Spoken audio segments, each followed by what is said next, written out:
Olá pessoal, tudo bem? Sejam muito bem-vindos ao canal Construindo Conhecimento. Aqui quem fala é o professor Moreira Santos e no vídeo de hoje vamos tratar de leitura e interpretação de gráficos e tabelas.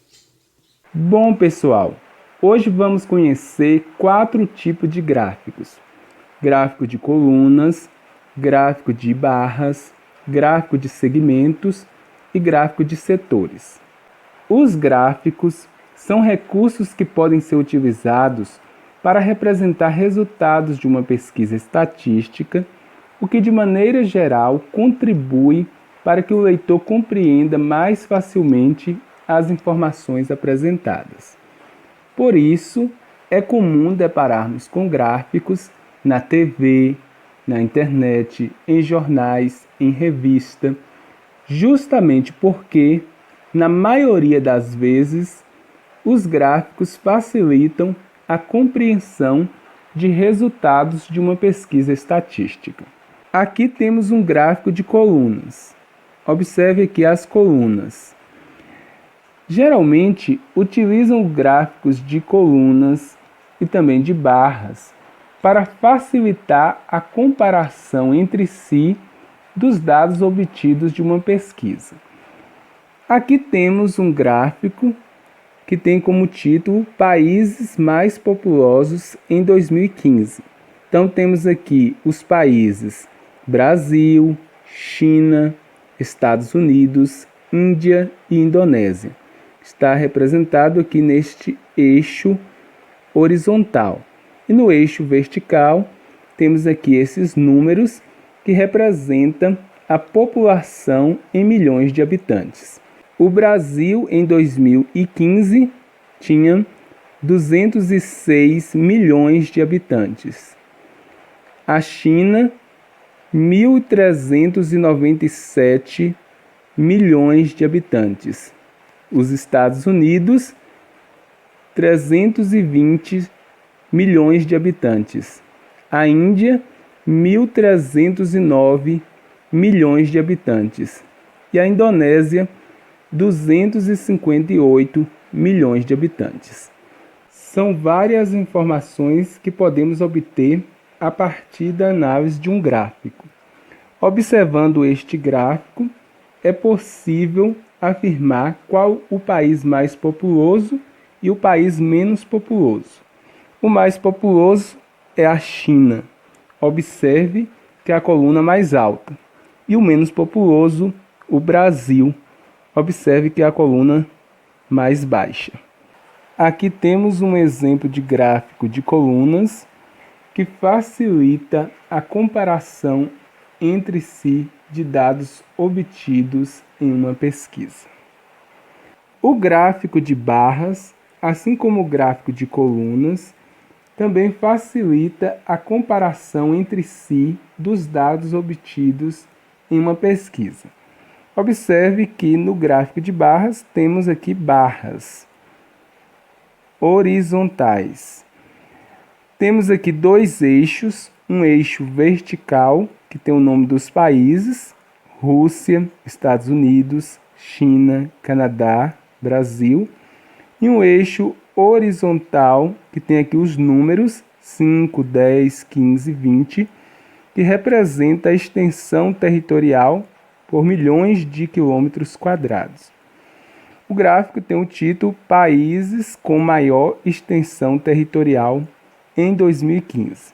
Observe que a Rússia tem 17,1 milhões de quilômetros quadrados, Estados Unidos 9,8 milhões de quilômetros quadrados, China 9,6 milhões de quilômetros quadrados, Canadá 10 milhões de quilômetros quadrados e Brasil uma extensão territorial de 8,5 milhões de quilômetros quadrados.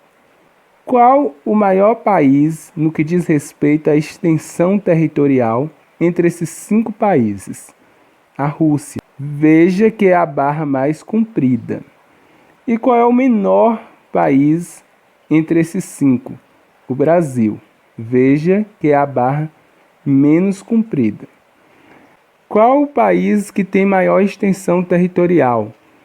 Estados Unidos ou Canadá? Observe que o Canadá tem 10 milhões de quilômetros quadrados e os Estados Unidos tem 9,8 milhões de quilômetros quadrados.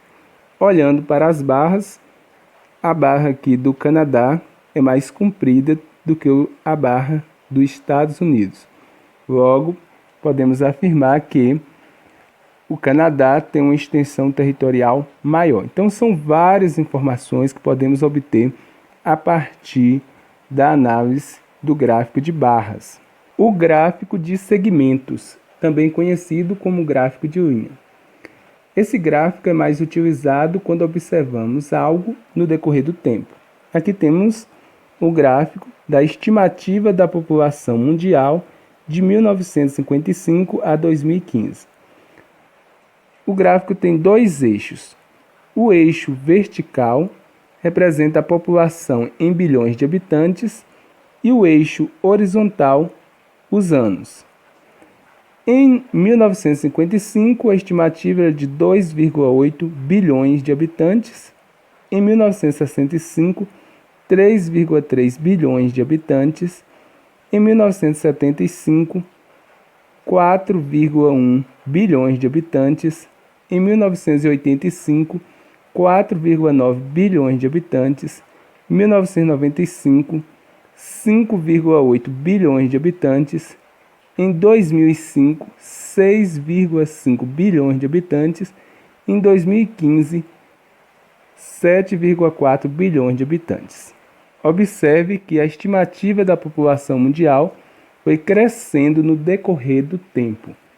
A partir desse gráfico, é possível obter várias informações e responder várias perguntas. Mas agora, vamos conhecer um outro tipo de gráfico. Gráfico de setores, também chamado de gráfico de pizza, geralmente trabalha com porcentagem e é proporcional ao ângulo que ele está sendo representado. Aqui temos um gráfico de setores que tem como título Distribuição da extensão territorial dos continentes em 2015. Observe que a distribuição está em porcentagem e tem aqui uma legenda. Esta parte que está de vermelho com os X representa a África, 22%. O risquinho azul, que é 31%, representa a América. O risquinho vermelho, 24%, representa a Ásia. X azul representa a Europa, ou seja, 17%. E o cinza, Oceania, no caso, 6%. São várias informações que podemos obter através desse tipo de gráfico. Por exemplo, podemos afirmar qual é o continente que tem maior extensão territorial. No caso, é a América, com 31% da extensão territorial total. Podemos dizer também quais são os continentes que têm maior extensão territorial do que a África. Veja que a África tem 22% de extensão territorial, porque a África é o X vermelho.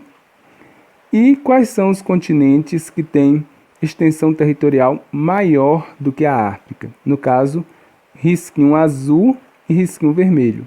Risquinho azul é a América, risquinho vermelho é a Ásia. Esses são apenas alguns exemplos de informações que podemos obter a partir da análise de gráficos como este.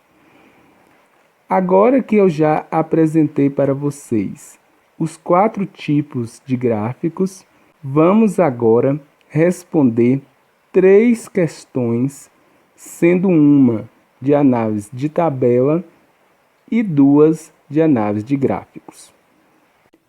A primeira questão diz o seguinte: ao fazer uma pesquisa a respeito do mês do nascimento dos 25 alunos da terceira série de uma escola estadual, a professora obteve os resultados mostrados na tabela abaixo.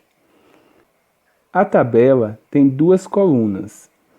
A primeira referente aos meses e a segunda referente ao número de alunos. No mês de janeiro, 3 alunos. No mês de março, 2 alunos. No mês de abril, 6 alunos. No mês de junho, 1 aluno. No mês de julho, 3 alunos. No mês de setembro, 2 alunos. No mês de novembro, 6 alunos. E no mês de dezembro, 2 alunos. A porcentagem desses alunos da terceira série que nasceram no mês de abril é de: item A, 44%, item B, 25%, item C, 24%, item D, 19% e item E, 6%. Observe que a questão diz que a turma tem um total de 25 alunos. Está aqui no enunciado da questão e podemos encontrar esse número também somando todos esses números. E a pergunta é a porcentagem desses alunos da terceira série que nasceram no mês de abril. No mês de abril, nasceram quantos alunos? 6 alunos. Então, podemos resolver esta questão através de regra de 3. O número total de alunos são 25. E o número de alunos que nasceram em abril foram 6. A gente verificou esse número na tabela. Então, podemos fazer a regra de 3 da seguinte forma. 25, que é o total de alunos da turma, corresponde a 100%. E 6, que são os alunos que nasceram no mês de abril, corresponde a x, é o valor que a gente quer encontrar. Podemos fazer aqui a multiplicação, 25 vezes x, temos 25x, igual 6 vezes 100 é igual a 600. X é igual a 600 e o 25 que está multiplicando passa para o outro lado, dividindo. Agora podemos fazer a divisão aqui de 600 por 25. 60 dividido por 25 é 2. 2 vezes 25 é 50. Passa a continha de menos, 0 menos 0 é 0. 6 menos 5 é 1. Tenho aqui 10, baixo o 0. 100 dividido por 25 é 4. 4 vezes 25 é 100. Tenho aqui a continha de subtração, 0, 0 e 1 menos 1 é 0. Logo, 600 dividido por 25 é igual a 24. Então, x é igual a 24%. Ou seja, 24% dos alunos dessa turma nasceram no mês de abril. Logo, a alternativa correta é a letra C. Questão 2. O gráfico abaixo representa as vendas de aparelhos celulares em uma loja no primeiro semestre do ano. Essa loja tinha uma meta de vender, no primeiro semestre, 250 aparelhos celulares. Pode-se afirmar que: item A, a meta foi atingida. Item B, a meta foi superada. Item C, faltaram menos de 50 unidades para se alcançar a meta. Item D, as vendas ficaram 75 unidades abaixo da meta. Item E, as vendas aumentaram mês a mês. Observe que nesta questão temos um gráfico de colunas. No eixo vertical, numerado de 0 a 40, representa o número de celulares vendidos, e o eixo horizontal, os meses, janeiro, fevereiro, março, abril, maio e junho. Aqui no eixo vertical, só está numerado aqui no 0 e no 40, mas podemos contar os intervalos: 1, 2, 3, 4, 5, 6, 7, 8. Observe que cada intervalo é do mesmo tamanho, ou seja, é o mesmo valor. Sendo assim, eu posso pegar aqui 40 e dividir por 8, que são o número de intervalos, para mim saber quanto vale cada intervalo desse. Então, aqui, ó, 40 dividido por 8 é igual a 5. 5 vezes 8 é 40. 40 menos 40, o resto é 0. Então, significa que cada intervalo desse é 5. Aqui é 5, aqui é 10, aqui é 15, aqui é 20, aqui é 25, aqui é 30, aqui é 35. Agora que temos os valores de cada intervalo, vamos calcular o número de celulares vendidos pela loja. No mês de janeiro, a loja vendeu 20 celulares. No mês de fevereiro, a loja vendeu 25 celulares. No mês de março, a loja vendeu 20 celulares.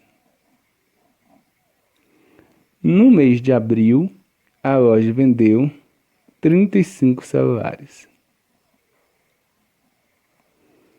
No mês de maio, a loja vendeu também 35 celulares. E no mês de junho, a loja vendeu 40 celulares. Para encontrar o total, basta somar todos os valores do mês de janeiro, do mês de fevereiro, do mês de março, abril, maio e junho. Então, eu coloco aqui, ó, 20, que os celulares vendidos no mês de janeiro. 25 os celulares vendidos no mês de fevereiro. 20 os celulares vendidos no mês de março. 35 celulares vendidos no mês de abril. 35 no mês de maio. E 40 no mês de junho. Faço a conta de adição. 0 mais 5 é igual a 5. 5 mais 5, 10. Com mais 0 é 10. Com mais 5, 15. Com mais 0, 15. Coloco 5, elevo 1. 1 mais 2 é igual a 3. 3 mais 2 é igual a 5. 5 mais 2 é igual a 7. 7 mais 3 é igual a 10. 10 mais 3 é igual a 13. 13 mais 4 é igual a 17. Então, a loja vendeu durante o primeiro semestre 175 celulares. Agora vamos analisar as alternativas. O item A diz que a meta foi atingida. A meta era vender 250 celulares. Só venderam 175. Logo, a meta não foi atingida. Então, não é a alternativa A. O item B diz que a meta foi superada. Também é falsa essa alternativa, porque vendeu menos que a meta. Não foi mais que a meta. Teria sido superada se tivesse vendido mais que a meta. O item C diz que faltaram menos de 50 unidades para se alcançar a meta. Então, é preciso fazer a continha para saber quantos celulares faltaram para alcançar a meta. A meta era 250 celulares e foram vendidos 175. Eu faço aqui a continha de subtração. 0 menos 5 não é possível. Então, eu pego um emprestado do 5, fica 4, e aqui fica 10. 10 menos 5 é igual a 5. 4 menos 7 não é possível. Pego um emprestado do 2, aqui fica 1, e aqui fica 14. 14 menos 7 é igual a 7. Agora aqui, 1 menos 1 é igual a 0. Então, faltaram 75 unidades. E o item C diz que faltaram menos de 50 unidades. Então, esta alternativa está incorreta. No item D, diz que as vendas ficaram 75 unidades abaixo da meta. Verdade. Encontramos aqui, através da conta de subtração, que faltaram 75 unidades para alcançar a meta. E o item E diz que as vendas aumentaram mês a mês. Observe que as vendas não aumentaram mês a mês. No mês de janeiro foram 20, no mês de fevereiro foram 25, aumentou. Mas no mês de março diminuiu, foram 20. Então, não aumentaram mês a mês, logo o item E está incorreto. Logo, a alternativa correta é a letra D, que diz que as vendas ficaram 75 unidades abaixo da meta. A questão 3 diz o seguinte: uma rede de supermercados resolveu fazer uma pesquisa para saber qual horário as pessoas mais gostavam de ir ao supermercado. Foram entrevistadas 2.000 pessoas e o resultado está no gráfico abaixo. Aqui temos o gráfico de setores e a parte branca, que é 49%, são as pessoas que preferem ir de 8 horas às 12 horas. A parte vermelha, que representa 25%, são as pessoas que preferem ir de 12 horas às 16 horas. A parte azul, que corresponde a 17%, são as pessoas que gostam de ir ao supermercado das 16 horas às 20 horas. E a parte cinza, que representa 9%, são as pessoas que preferem ir ao supermercado das 20 horas às 23 horas. Durante qual horário a maioria das pessoas entrevistadas preferem ir ao supermercado? Item A, das 8 às 12 horas. Item B, das 12 às 16 horas. Item C, das 16 horas às 20 horas. E item D, das 20 horas às 23 horas. Qual é o horário que as pessoas mais preferem ir ao supermercado? São esta parte que está representada de branco, que é a parte maior representada aqui no gráfico de setores. 49% das pessoas preferem ir ao supermercado das 8 horas às 12 horas. Logo, a alternativa correta é a letra A. Então é isso, pessoal. Esta foi a nossa primeira aula de leitura e interpretação de gráficos e tabelas. Espero que você tenha gostado. Se você gostou, deixe o seu like, inscreva-se no canal e ative o sininho para receber as notificações sempre que eu postar um vídeo novo. Compartilhe com os amigos. Muito obrigado pela atenção e até o próximo vídeo.